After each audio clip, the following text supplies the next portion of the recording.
Hello everyone, and welcome back to a new video. In this video, I'm gonna show you guys how you can change the backup quality in Google Photos. So if you guys want to learn how to do it, just follow the steps that I'm gonna show you. As you can see guys, I'm right now in Google Photos, and this is how the homepage looks like. So right here, as you can see guys in the bottom, you're gonna find all of the sections.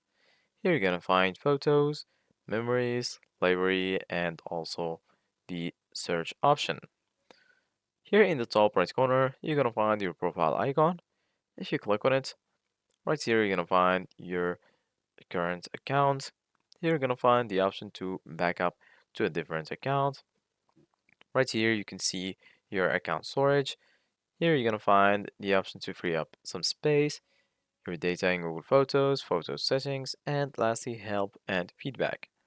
Go ahead and click on photo settings. Once you do that, you're gonna be right here in this page.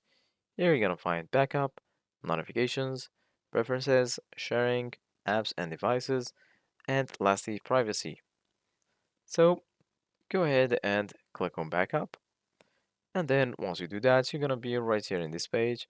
So once you're here, go ahead and scroll down until you find settings.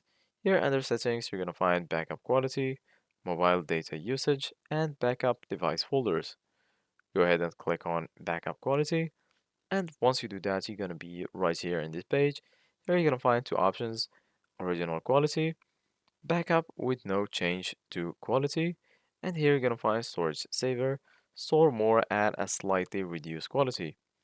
Go ahead and choose the option that suits you, and then once you do that, go ahead and click on select, and then you're good to go. So this is it guys for today's video. Thank you guys for watching. See you guys in the next video.